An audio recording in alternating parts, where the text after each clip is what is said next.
ముకుంద జ్యువెలరీలో వడ్డానం Mela October 4th నుంచి 12th వరకు ఫ్లాట్ 9.99% VA ఆఫర్ మీకోసం. నమస్తే రమగారు. నమస్తే జయ. రమగారు, మనకి రకరకాల సమస్యలు ఉంటాయి. ఆ సమస్యలకి రకరకాల భగవంతుని ప్రార్థిస్తూ ఉంటాం, పూజలు చేస్తాం, మంత్రాలు జపిస్తూ ఉంటాం కదండి. అయితే అన్ని సమస్యలకి ఒకటే తారక మంత్రం అలా ఏదైనా ఉంటుందా?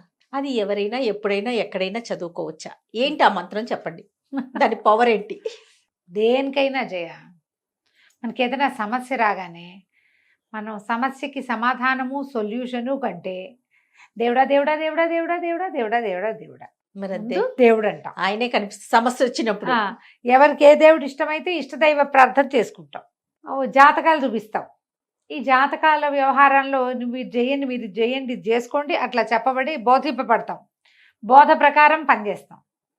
సమీపంలో ఏ రామాలయమో, ఏ కృష్ణాలయమో, విష్ణువాలయమో, శివాలయమో, ఆంజనేయ స్వామిది, వినాయకుడు కూడా వెళ్ళొచ్చేస్తాం, వెళ్తూ ఉంటాం. అక్కడేదో గురువు గారు ఉంటారు, ఫలానా చేసుకోండి అంటే ఆ రోజున మనకి ఏదైనా బాగుంటాయి, అలా కంటిన్యూ అవుతాం.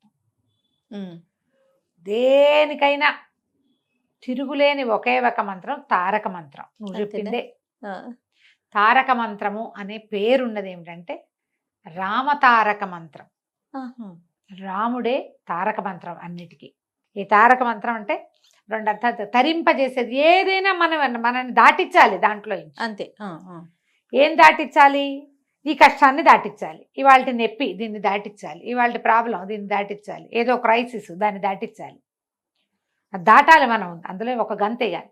దీంతో పాటుగా భవసాగరం, ఈ జీవితం, ఈ కష్టాలు, ఈ గోలలు, ఈ చావులు, ఈ పుటకలు, ఈ పెళ్ళిళ్ళు, ఈ పేరెంటాలు, ఈ విడిపోటాలు, కొట్టు చావటాలు, పిల్ల జల్ల, చదువు, సంధ్య, ఇల్లు వాకిలి, ఇవన్నీ వచ్చాక అవేవో లేవన్న దిగులు, అవి కూడా వచ్చాక ఇంకేవేవో రావేమోనన్న బాధ, ఇవన్నీ మన వాళ్ళకి అందుతాయో లేదోనని, ఇదంతా నాటకమేనని తెలుసుకోలేని ఒక అజ్ఞానం. అంతేగా అంతేగా. నువ్వు ఎంత వెంపర్లాడినా ఒక్క చిటిక మారిందా నువ్వు వెళ్తావు, వాళ్ళు ఇక్కడే ఉంటారు. నువ్వు సంపాదించి పెట్టినవి, నువ్వు ఏర్పరచి పెట్టినవి, నువ్వు ఆలోచించి తయారు చేసినవి ఏమీ లేదు. తర్వాత ఇది కాకుండా తర్వాత ఏమవుతుందోనన్న బెంగ. ఆ తర్వాత అనేది లేకుండా చేసేదే తారక మంత్రం. ముక్తి, మోక్షాన్ని ఇస్తుంది. ఆ మోక్ష సాధనకి ఏం కావాలో అది నీ చేత ఇక్కడే చేయిస్తుంది. అద్భుతం కదండి. కాకపోతే ఎలా ఉంటుందంటే, రోజు రామాలయానికి వెళ్తాం మనం, మన ఇంటి పక్కనే ఉంది. సడన్గా మనకి ఏదో ప్రాబ్లం ఉంది, ఆయనకే ఒకళ్ళు కొంతమంది ఏం చేస్తారు, అదే గుడికి 2 పూట్ల వెళ్ళిపోతారు. ఇంకా రామాయణం చదువుతాం, భాగవతం, రామాయణమే రామాయణమే పెట్టుకుంటారు. ఇంకో కొంతమంది ఎవరో గురుగారు యూట్యూబ్ ప్రాబ్లం వచ్చినప్పుడు ఏం చేయాలి అని కొడితే, ఓ గురుగారు వారాహి చేయమంటారు, ఇంకో గురువుగారు ప్రత్యంగి చేయమంటారు, ఒక ఆయన ఆంజనేయుడే అన్నిటికీ పరదైవతం అంటాడు, ఒక ఆయన ఏమో వినాయకుడికి సంకటహార చతుర్థులు చేయమంటారు, నా బోటి పెద్దక్క ఇంకోటి చెప్తుంది. ఇప్పుడు అటు ఇటు వెళ్తాం. ఇవన్నీ నదీనాం సాగరో గతి అంటారు. ఏ నదైనా సాగరంలోనే కలవాల్సింది. ఆకాశాత్ పతితంతోయం యథా గచ్చతి సాగరం సర్వదేవ నమస్కారం కేశవం ప్రతిగచ్చతి. ఎట్లాగైనా వెళ్ళేది అది ఎక్కడికి? కేశవుడి దగ్గరికే. అంతే. రాముడే. కేశవనామాల్లోనే అత్యద్భుతమైన నామమే ఇది రామనామం. మనం దీన్ని వదిలిపెట్టి ఎటో ఎటో ఎటో ఎటో వెళ్తాం. మన సమస్య తాలూకు తీవ్రత వల్ల, ఆ రోజున కలిగిన ఉద్వేగంతో, ఆ ఓర్చుకోలేని కష్టంతో మనం ఎక్కడికో వెళ్తాం. అవునండి. ఈ కాళ్లే పట్టుకోండి, ఈ పరీక్షకే నిలబడండి. నుంచోవాలమ్మా. ఏదైనా కష్టం వచ్చినప్పుడు అందరికీ రకరకాల భావాలు కలుగుతాయి. పరిగెడదాం, పారిపోదాం, రెచ్చకపోదాం అనిపిస్తుంది, ఏదైనా చేద్దాం అనిపిస్తుంది. మనం ఏది చేస్తున్నామో అది చాలదని ఇంకో దానికి వెళ్ళకూడదు. ఇది చేస్తూ అది కూడా చేసుకోవచ్చు, ఇది మానేసి అది చేయకూడదు. ప్రధానంగా మనం చేసేదే ఆ పని రమగారు. ఇది మానేసి దానికి వెళ్తాం, అలా చేయకూడదు. నీ నిత్యార్చన ఏదైతే ఉందో, నువ్వు చిన్నతనం నుంచి నీ ఆస్థ దేని మీద ఉందో అది పట్టుకుని ఇంకో కొమ్మ కూడా పట్టుకో. ఈ వదిలేసి ఇంకో కొమ్మకి వెళ్ళొద్దు. మనం చిన్నప్పటి నుంచి గుర్తు చేసుకోజేయ. అసలు నేను ఎవరైనా ఇదే మాట, ఆవులిస్తా రామా అంట, చిటికేస్తూ రామా అంటాం. ఏదైనా పడిపోతే అయ్యో రామా అంటాం. దాన్నే ఎక్కువసార్లను రామ రామ ఎంత పని జరిగింది, అంతేనా? అవును, మనకు తెలియకనే ఎట్లా అలవాటు చేశారు జయ మనకి దాన్ని. అవును రమ్య గారు. ఏమిటి కృష్ణ అనం అంతగా, అంత కృష్ణుడు అంత రాడు మన దగ్గరికి, వస్తాడు పిలిస్తే, పిలకపోతే రాడు. ఈ రామ అనేది నువ్వు పిలవక్కర్లా, నువ్వు ఏదో రకంగా అనుకుంటూ కూడా వచ్చేస్తాడు, ఉంటాడు నీతోటి. ఆ రామ అనగానే ఆంజనేయ స్వామి ఎక్కడన్నా తయారైపోతాడు, ఇక్కడ ఉంటాడు మనకు సహాయంగా. అది ఎంత ప్రత్యేకమైన విషయం కదా. అంతే సులువుగా చేయగలిగేది, ఎప్పుడు నోటి మీద ఉంచుకోగలిగేది. అలాంటిదే తారక మంత్రం. శ్రీరామ జయ రామ జయ జయ రామ అని చెప్తారు. నువ్వు ఎన్ని వందల సార్లు, వేల సార్లు, లక్ష సార్లు, కోట్ల సార్లు చేసుకో, నీకు మంచిది. నీ చుట్టూతో ఒక పాజిటివ్ ఎనర్జీ ఉంటుంది. ఈ మంచిలో నీ డబ్బు, నీ పిల్లల భవిష్యత్తు ఉంటే ఉండుండొచ్చు, ఉండకపోవచ్చు కూడా. వాళ్ళ కర్మానుభవం ఏదో ఆ రకంగా నడిచిపోతుంది, నీ కర్మానుభవం ఏదో నీకు నడిచిపోతుంది. నిన్ను ఈ బురదలోంచి దాటిస్తాడు ఖచ్చితంగా రాముడు. అంతా బురదే, ఇది జీవితం అంతా బురదే. ఎంత కాళ్ళు పెగిలుస్తామో, పొడి నేల మీద కాలేసామనుకుంటాం, అక్కడ ఎప్పుడో ఒకసారి క్షణంలో అది కాస్త దిగిపోతుంది. చాలా మామూలుగా నడుస్తూ ఉంటుంది. ఈ మామూలుగా నడిచేదే సడన్గా ఒక నాటు కంపమునకగా తయారవుతుంది. థింగ్స్ ప్రతిరోజు ఒక రకంగా ఉండవు కదా, అంతేగా, ఏదో రకంగా అయిపోతుంటాయి. ఇలా ఇబ్బందులు రోజువారీ చేసుకోగలిగేది రామనామమే. ఏదైనా ఫస్ట్ రాయాలంటే శ్రీరామ రాసుకోవటం, రాముణ్ణి తలుచుకోవటం. ఏదైనా శ్లోకాలు కుదిరితే వైదేహి సహితం సురద్రుమతలే హైమే మహామండపే, అట్లా మంచి శ్లోకాలు ఏవైనా, ఆపదామ భర్తారం దాతారం సర్వసంపదాం, ఇలాంటిది ఒక శ్లోకము చేసుకోవచ్చు. శ్లోకాలు అవి మీ అవగాహన, ఆసక్తి, నోరు పట్టటము, అంతే అలవాటు చేసుకోవటము. రామ అంటానికి ఏం పట్టాలమ్మా, నోరు పెద్ద అక్కర్లేదు. అసలు చిన్న పిల్లలకి మాటలు వచ్చిన ప్రతి పిల్లకి కూడా మనం నేర్పించేస్తాం. దుర్భాషలు ఆడేటప్పుడు రాముడిని తలుచుకోండి, ఎవరినైనా తిట్టాలి, అప్పుడు కూడా రాముడిని తెండి మధ్యలోకి.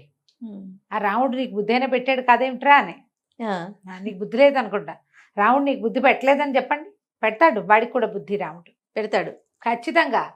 ఎవరైనా లైన్లోకి రావాల్సిందే. మనం వాల్మీకి కథ చెప్పుకుంటామా జయ, ఆయన బోయేవాడుగా ఉన్నాడు.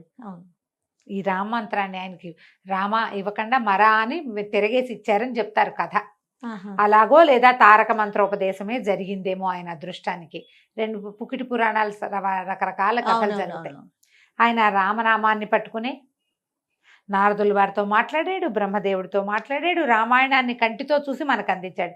ఇప్పటికీ వాల్మీకి లేదే రాముడే లేడు మనది. అది వాల్మీకి లేకపోతే రాముడు లేడు, అంతే కదా. మరి ఎలా వచ్చింది వాల్మీకి? అది రాముడి వల్లే వచ్చింది, అవునా? ఇలా ఆలోచించండి, చక్కగా రామ అనుకోండి. అది మిమ్మల్ని చాలా సమస్యల నుంచి రామనామం రక్షిస్తుంది. రాముడు మీ వెంట, మీ తోడుగా ఉంటాడు. ఎన్నిట్లలో అయినా, ఏ విషయంలో అయినా సరే ఈ రామ మంత్రం ఆ చిన్న స్వల్పాక్షరాలతో కనపడేది ఎంత పెద్ద సమస్య నుంచి అయినా మనని దాటించేస్తుంది. ఇప్పుడు కొన్ని సమస్యలు మనకి సంబంధం ఉండొస్తాయి, కొన్ని మనకి సంబంధం లేకుండా వస్తాయి, మన నెత్తి మీద పడిపోతాయి. ప్రమాదాలు, మరణాలు, విపత్కర పరిస్థితులు, తర్వాత వాతావరణ ఇబ్బందుల వల్ల కలిగేవి చెప్పలేం కదా. అవును గారు. వాటన్నిట్లలోకి ఇప్పుడు ఆ సమస్య రాకుండా ఎందుకు ఆపడు రాముడు అని అడగకూడదు. మనం సమస్య రావాలి, ఇక్కడ ఉంది, రాసుకొచ్చాం, మనం మోసుకొచ్చుకున్నాం. మన సద్ది మూట మనమే మోయాలి. ఆ సద్ది మూట మోయిస్తేటప్పుడు నీకు నొప్పి లేకుండా ఉంచుతాడు రాముడు. మనమే చేసుకోవాలి కదమ్మా, అంతేగా. ప్రతి వాళ్ళు ముందు రాసుకొస్తారు, అది మోసుకోవాల్సిందే. నీ బరువు నీకు తప్పదు. నిన్ను ఆ బరువు మోస్తున్నాననే కష్టం తెలియకుండా ఉంచడం ఇంపార్టెంట్. నువ్వు ఉండాలి, అది ఆ ఉండేందుకు సాధనమే రామ మంత్రం. ఇంకొకసారి మంత్రం చెప్పండి రామ గారు. ఏమీ లేదు, శ్రీరామ జయ రామ జయ జయ రామ ఇలా చెప్పుకోండి. మంత్రోపదేశం ఉండి, గురుపదేశం ఉండి, ఎవరైనా గురువుగారు ఉండి మనకి తారక మంత్రాన్ని ఉపదేశం చేస్తే ఇంకా అద్భుతమైన ఫలితం వస్తుంది. దీనికి ఏముంది జయ, మనం శ్రీరామ నామం రాసుకోవచ్చు, రోజు శ్రీరామ రామకోటి రాస్తాం కదా. దానికి ఉపదేశం అక్కర్లా, చిన్న పిల్లల దగ్గర నుంచి పెద్దవాళ్ళ దాకా అందరూ రాసుకోవచ్చా. సహస్రనామాలు చదువుకుంటాం, శ్రీరామ రామ రామేతి రమే రామే మనోరమే సహస్రనామ తత్తుల్యం రామనామ వరాననే. రామనామం వరాననే అంటారు, నామం అనకూడదు, రామనామ వరాననే. పార్వతీదేవికి పరమేశ్వరుడు చెప్పాడు.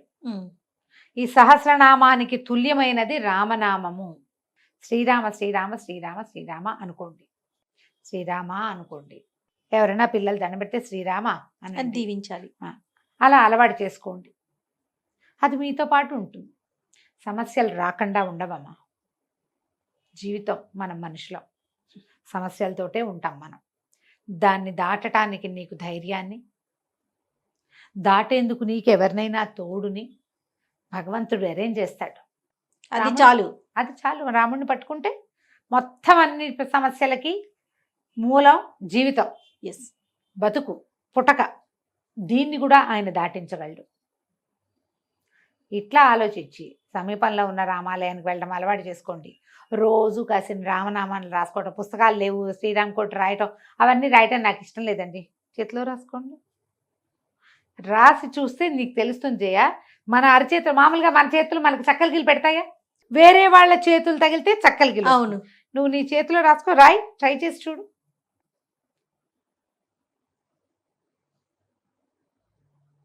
వేలు కదులుతుంటే ఎలా ఉంది? చేతిలో రాస్తుంటే ఒకలాంటి ఫీలింగ్, జిల్లు అంటుంది. అది ఫీల్ అవ్వాలి. చేతిలో రాసుకోండి. ఏం తోచలేదు, ఏం చేయాలో తెలియలేదు, శ్రీరామ రాయండి. ఏం చేయాలో తోచిస్తుంది, ఇది నీకు తోచేలాగా చేస్తుంది. మీరు నమ్మాలి అంతే. అది ఏదైనా జయ. ఇప్పుడు నువ్వు నా మాట నువ్వు ఎందుకు నమ్ముతావు? నువ్వు నమ్ముతున్నావు కాబట్టి. అంతేనా? ఈ జిల్లు అనే ఫీలింగ్ ఇప్పుడు నేను రాస్తున్నానా, నాకు అరచేతిలో ఇలా ఇలా ఇలా టింగ్లింగ్ గా ఉంటుంది. అవును. నువ్వు ఇంకేదైనా రాయి, అంత ఉండదు, ఏదో కొంచెం ఉంటుంది. శ్రీరామకి ఎక్కువ ఉంటుంది. చేతిలో రాసుకోండి, కుదిరితే ఎక్కడైనా పుస్తకాల్లో రాయండి. రామనామం తలుచుకోండి. చాలా సమస్యలకి మీకే సమాధానం స్ఫురిస్తుంది. జై హింద్. నమస్తే రమ్య. నమస్తే జయ.